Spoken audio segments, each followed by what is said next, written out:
बिस्मिल्लाहिर्रहमानिर्रहीम। सबसे पहले आप लोग ये गिलास देखें। आपको क्या लगता है कि मैं आपको क्या कहने वाली हूँ कि इस गिलास को आपने क्यों देखना है या फिर मैं इस गिलास के साथ क्या करने वाली हूँ। आप देखें, हो सकता है कि आप में से कुछ बहनें ये सोचें कि मैं ये पूछने वाली हूँ कि इस गिलास में पानी कितना है या फिर कितना भरा हुआ है या फिर इसका वज़न कितना है। लेकिन मैं आपको बताऊं कि असल में वज़न अहम नहीं है, अहम ये है कि आप इसे कितनी देर उठाए रखते हैं। आप देखें कि अगर मैं इसको 1 मिनट उठाऊंगी तो कोई फ़र्क नहीं पड़ेगा, 1 घंटा उठाऊंगी तो बाजू में दर्द होगा, और अगर इसे मुझे पूरा दिन उठाना पड़ेगा इसी पोजीशन में तो मेरा बाजू सुन हो जाएगा और मुझे फालिज होने लग जाएगा। तो परेशानी और ओवर थिंकिंग का बोझ भी बिल्कुल इस पानी के गिलास जैसा होता है माय डियर सिस्टर्स। अगर हम इसे थोड़ी देर सोचें तो ठीक है, लेकिन अगर हम पूरा दिन पूरी रात उसे दिल से लगा के रखेंगे तो ये हमारे जिस्म, हमारे रूह और हमारे घर के सुकून को मफलूज कर देगा। अस्सलामुअलैकुम माय डियर क्वींस, कैसी हैं आप सभी लोग। उम्मीद है खैरियत से होंगी और अल्लाह ताला की नेमतों, रहमतों और बरकतों को खूब इंजॉय कर रही होंगी। अल्हम्दुलिल्लाह मैं भी बिल्कुल ठीक ठाक हूँ और हर हाल में अल्लाह पाक की बहुत बहुत ज़्यादा शुक्रगुजार हूँ। तो जनाब, आपने सबसे पहले तो कमेंट में मुझे ये बताना है कि आप में से किस किस के साथ ऐसा होता है कि रात को जब पूरा घर सो रहा होता है, हर तरफ खामोशी होती है, लेकिन आपके दिमाग में बातों का एक तूफ़ान चल रहा होता है। किसी की कही हुई ज़रा सी बात, घर का कोई अधूरा काम या फिर बच्चों के मुस्तकबिल की फ़िक्र, और आप बस बिस्तर पर लेटकर करवटें बदलती रहती हैं।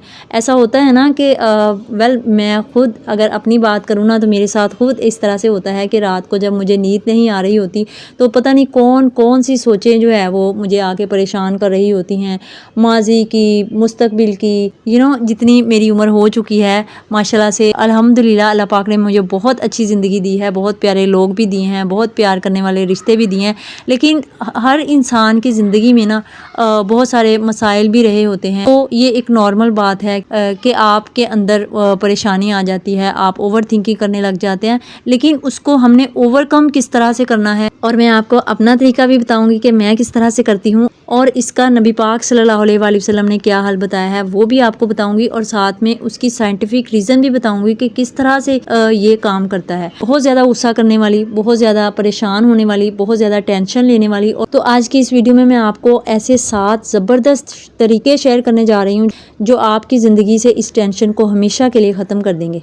और इस वीडियो का तीसरा और चौथा पॉइंट बिल्कुल मेरी अपनी ज़िंदगी की कहानी है, मैं आपको अपना तरीका बता रही हूँ, और जब वो आप पॉइंट सुनेंगी तो आप खुद कहेंगी कि ये तो आपने बिल्कुल सच कहा है और ये हमारे साथ भी इसी तरह से होता है। इसलिए उन दोनों पॉइंट्स को आपने गलती से भी मिस नहीं करना और वीडियो को बिल्कुल आखिर तक देखना है। इस सिलसिले में जो सबसे पहली चीज़ होती है वो है हर चीज़ को कंट्रोल करने की ज़िद छोड़ दें। तो माय डियर क्वींस, टेंशन और ओवर थिंकिंग की सबसे बड़ी वजह होती है हम दुनिया और घर की हर चीज़ को अपनी मर्ज़ी के मुताबिक चलाना चाहती हैं।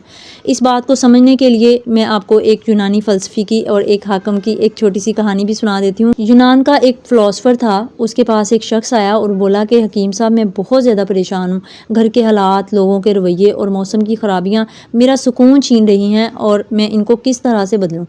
अच्छा, हकीम जो था वो उसको समुंदर के किनारे ले गया। वहाँ पे जाके उसको कहा कि इन समुंदर की लहरों को देखो, क्या तुम इन लहरों को रोक सकते हो। इस शख्स ने कहा नहीं। हकीम मुस्कुराया और बोला कि ज़िंदगी की मुश्किलात भी समुंदर की लहरों की तरह होती है, तुम लहरों को रोक नहीं सकते लेकिन तुम तैरना सीख सकते हो। हम ख़वातीन अक्सर ये चाहती हैं कि सफाई वक्त पर हो, बच्चों का एक एक काम परफेक्ट हो और रिश्तेदार हमारी मर्ज़ी के मुताबिक बात करें। जब ऐसा नहीं होता तो हम अंदर ही अंदर घुटने लग जाती हैं। ज़िंदगी में आधा सुकून उसी दिन मिल जाता है जब आप ये मान लें कि कुछ चीज़ें हमारे बस में नहीं होती। लहरों से लड़ना छोड़ दें, तैरना सीख लें। आप समझ रही हैं ना मेरी बात कि आपने हर चीज़ को परफेक्ट करने की कोशिश ही नहीं करनी आपने, और ना ही ये सोचना है कि मैं हर चीज़ मेरी मर्ज़ी के मुताबिक हो, हर चीज़ को मैं कंट्रोल कर लूँ। दूसरा जो तरीका है उसमें आपने 5 मिनट का अपने गिर्द एक दायरा बनाना है। हमारे साथ क्या होता है, सुबह किसी ने कोई बात कह दी या कोई काम बिगड़ गया, हम सुबह से लेके रात को सोते वक्त तक बर्तन धोते हुए, खाना पकाते हुए बस उसी बात को दिमाग में दोहरा रही होती हैं कि उसने ऐसा क्यों कह दिया, उसका क्या मतलब था। तो उसका एक मैजिकल सलूशन आपको बता रही हूँ कि आपने 5 मिनट का दायरा अपने गिर्द बांध लेना है। आपने जब भी कोई बात आपको परेशान कर रही हो, अपने दिमाग से आपने कहना है कि ठीक है, मैं इस मसले पर सिर्फ 5 मिनट सोचूंगी और इसका हल ढूंढूंगी। घड़ी देखकर पूरे 5 मिनट आपने पूरी अपने ज़ोर के साथ जितना आप सोच सकती हैं उसके बारे में सोच लें, जो हल निकलता है निकाल लें, और जैसे ही 5 मिनट ख़त्म हो फ़ौरन खड़ी हो जाएं और ख़ुद को किसी काम में बिज़ी कर लें। अपने दिमाग को ये कमांड देना सीखें और आपकी आधी टेंशन वहीं पे दूर हो जाएगी। तीसरा तरीका है दिल का बोझ बाहर निकालना सीखें। अच्छा, हम एशियाई ख़वातीन जो होती हैं ना, इनकी आदत होती है कि हम साबिर बनने के चक्कर में हर बात को दिल में दबा के रख लेती हैं। सास ने कुछ कह दिया और ऐसा हमारे होना ही होना है। आपको पता है कि हमारे बातें करने की भी आदत होती है, टिचने करने की भी आदत होती है, लेग पुलिंग की भी आदत होती है और ये हमें फेस करना ही पड़ता है। तो हम क्या करती हैं कि हम साबिर बनने के चक्कर में हर बात को दिल में दबा के रख लेती हैं। सास ने कुछ कह दिया, किसी रिश्तेदार ने तंज कर दिया या शोहर की किसी बात ने दिल दुखा दिया, हम खामोशी से सह जाती हैं। लेकिन आपको पता है कि इससे क्या होता है? अंदर दबा हुआ ये गुबार बाद में सर दर्द, ब्लड प्रेशर, चेहरे की छाइयाँ और गुस्से की शक्ल में बाहर आ जाता है। अच्छा, यहाँ पे मैं चेहरे की छाइयों को दोबारा से कहना चाहती हूँ, क्योंकि आपको सबसे ज़्यादा जो टेंशन होती है ना, आपको मेरे ख्याल से आपकी जितनी टेंशन वो अपनी चेहरे की लेती है ना, उतनी किसी और चीज़ की नहीं ले रही होती और उसको संजीदा भी लेने की कोशिश करती होती है। तो जनाब, ये जो छाइयाँ होती हैं ना, इनका एक रीज़न ये भी होता है, आप सिर्फ ये ना समझे कि खून की कमी है या फिर उम्र के साथ है या फिर प्रेगनेंसी है। इसकी एक बड़ी वजह ये भी होती है कि आप ओवर थिंकिंग करती हैं, आप टेंशन लेती हैं, तो आपके चेहरे का ये बुरा हाल हो जाता है। तो आपने इस तरह से बिल्कुल नहीं करना। तो बातों को दिल में जहर की तरह जमा ना करें, अपने दिल का बोझ निकालना सीखें। कोई सच्ची दोस्त हो, कोई बहन हो, आपका शौहर हो, उनके सामने अपने जज्बात का इजहार करें और अगर कोई सुनने वाला ना हो तो उससे भी अच्छा अगर मैं आपको एक हल बताऊँ ना, तो एक तो आपने अल्लाह पाक से तो कहना ही है। ये तो मैं आपको सबसे पहले कहती होती हूँ कि आपको अगर कोई मुखलिस दोस्त अवेलेबल नहीं है तो आप अल्लाह ताला से कहें। अगर है भी तो फिर भी अपनी बातें जो हैं वो सबसे पहले अल्लाह पाक से कहना सीखें। अल्लाह पाक से इतना रिश्ता मजबूत बनाएं और अल्लाह पाक से कहना सीखें। और उसके बाद एक मैं आपको अब टेक्निक बताने लगी हूँ कि आपने करना ये है कि अगर आपके पास कोई मुखलिस दोस्त अवेलेबल नहीं है तो आपने एक डायरी लेनी है। आपने अपनी सारी प्रॉब्लम्स, आपकी ओवर थिंकिंग, जो भी आप सोच रही हैं, जो कुछ भी आपके दिल में आ रहा है, वो सब लिख डालें और फिर उस कागज़ को फाड़ कर डस्टबिन में फेंक दें। आप खुद महसूस करेंगी जैसे कंधों से कोई मनोबोझ उतर गया हो। चौथा तरीका है माजी और मुस्तकबिल के पिंजरे से बाहर निकल आए। देखिए, टेंशन हमेशा दो ही चीज़ों से पैदा होती है, या तो माजी से या फिर मुस्तकबिल से। 2 साल पहले मेरी ननद या जिठानी ने मुझे ये क्यों कह दिया था, उसने मेरे साथ ये ज़्यादती की थी, या फिर अगले साल बच्चों की फ़ीसें कहाँ से आएंगी। माय डियर सिस्टर्स, जो वक्त गुजर गया वो माजी का पिंजरा था जिनकी चाबी आपके पास नहीं है। इस पे कुड़ना वक्त का ज़िया है और जो आने वाला कल है उसका इल्म सिर्फ अल्लाह पाक के पास है। आपकी उजागर की हुई टेंशन से कल का दिन नहीं बदलेगा। खुद से कहें कि मेरे पास सिर्फ आज का ये लम्हा है, जो काम इस वक्त कर रही हैं पूरी तवज्जो इसी पे रखें। 5वीं बात यह है कि हम ख़वातीन ने अपने सर पे एक अजीब सा भूत सवार कर रखा है कि हमें सुपर वुमेन बनना है, यानी घर के सारे काम भी अकेले करने हैं, पूरे ख़ानदान को खुश भी रखना है और कभी थकन का इजहार भी नहीं करना। आप कोई रोबोट नहीं है, आप इंसान हैं। काम का बोझ अकेले उठाने की बजाय रिस्पॉन्सिबिलिटीज़ को बांटना सीखें। बच्चों को उनकी उम्र के हिसाब से छोटे छोटे काम दें ताकि वो ज़िम्मेदार बने। घर के बाकी अफराद से मदद मांगने में कोई झिझक महसूस ना करें। और हाँ, अगर काम में परफेक्शन, मतलब काम का जो बिल्कुल 100% परफेक्ट होना है ना, उसको ढूंढना बंद कर दें। अगर किसी दिन सफाई थोड़ी सी देर से हुई या फिर सालन में हल्की सी कमी रह गई तो आसमान सर पे नहीं गिर गया, खुद पर थोड़ा सा रहम करना सीखें। छठा तरीका है अपने लिए मी टाइम निकालें। बहुत ही प्यारी बात है, दिन भर में कम से कम आधा घंटा ऐसा ज़रूर होना चाहिए जो सिर्फ़ और सिर्फ आपका हो। इस आधे घंटे में ना आपने किचन के बर्तनों की फ़िक्र नहीं करनी, ना ही कपड़ों के इस्त्री करने की फ़िक्र करनी है। इसमें वो काम करें जो आपके दिल को सच्चा सुकून देता है। चाहे सहन में बैठ के सुकून से चाय का कप पीना हो, चाहे अवेलेबल नहीं है तो आप ठंडा पानी पीते पीते अपनी उन तमाम ब्लेसिंग्स को याद करें जो अल्लाह पाक ने आपको अता फरमाई हुई हैं, वो तमाम चीज़ों को जो आपके पास हैं और दूसरों के पास नहीं है।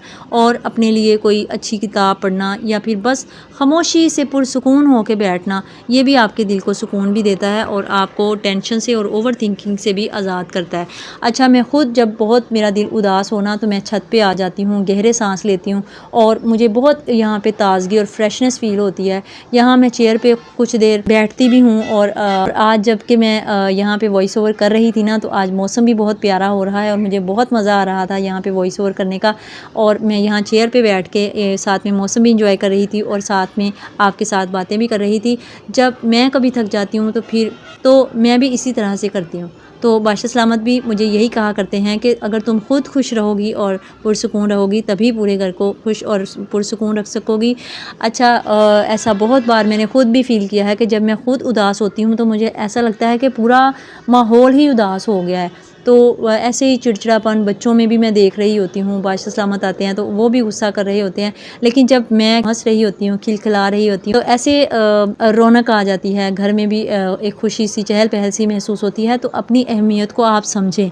आप जो है ना वाकई इस घर की क्वीन हैं जहाँ पे आप रह रही हैं, और आप ही के दम से सबकी मुस्कुराहटें हैं, सबकी अगर आप मुस्कुरा रही हैं तो सब आप देखेंगे माहौल जो है वो खूबसूरत है। और अगर आप चिड़चिड़ी हो रही हैं तो आप देखेंगी कि सारे घर का निज़ाम जो है, आपके घर की जो दीवारें हैं वो तक चिड़चिड़ी हो रही होती हैं। तो इसलिए ख़ुद को पुरसुकून करें, ख़ुद को नेगेटिविटी से बचाएं। अपने लिए वक्त निकालना कोई खुदगर्जी नहीं है, ये आपकी ज़हनी और जिस्मानी सेहत के लिए इतना ही ज़रूरी है जितना कि सांस लेना। सातवीं और आखिरी जो चीज़ है, और ये फ़ौरी नुस्खा है जो लम्हों में आपका गुस्सा और टेंशन गायब कर सकता है।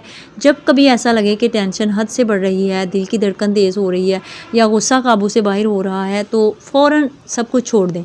एक जगह आराम से बैठ जाएं, अपने पाँव ज़मीन पर सीधे रखें और गहरी लंबी सांस लें। नाक के ज़रिए सांस को आहिस्ता आहिस्ता अंदर ले जाएं। चंद सेकंड के लिए इसको सीने से रोकें और फिर मुंह के ज़रिए आहिस्ता से बाहर निकालें।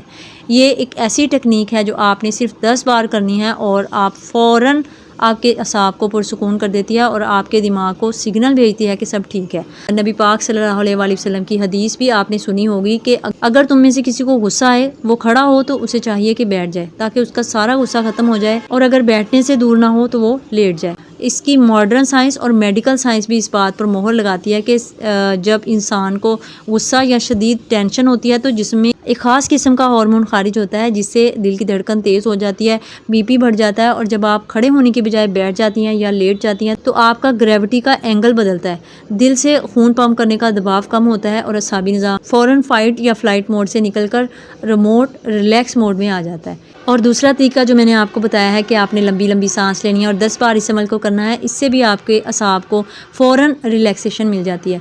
तो माय डियर क्वींस, टेंशन और ओवर थिंकिंग कोई ऐसी बीमारी नहीं है कि जो ख़त्म ना हो सके।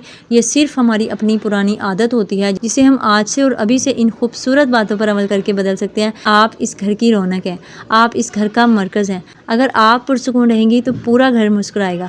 मुझे कमेंट सेक्शन में ज़रूर बताइएगा कि इन 7 तरीक़ों में से कौन सा तरीका आपको सबसे ज़्यादा पसंद आया और आज ही से किस पर आप अमल करने वाली हैं। वीडियो पसंद आई हो तो इसे अपनी उन बहनों के साथ और दोस्तों के साथ ज़रूर शेयर कीजिएगा जो बात बात पर टेंशन लेते हैं और अपनी सेहत और मूड जो है वो ख़राब रखते हैं। लाइक और सब्सक्राइब करना मत भूलिएगा। अपना और अपने घर वालों का बहुत सारा ख्याल रखिएगा। मुझे दुआ में याद रखिएगा। Thank you very much. जज़ाकल्लाह। अल्लाह हाफ़िज़।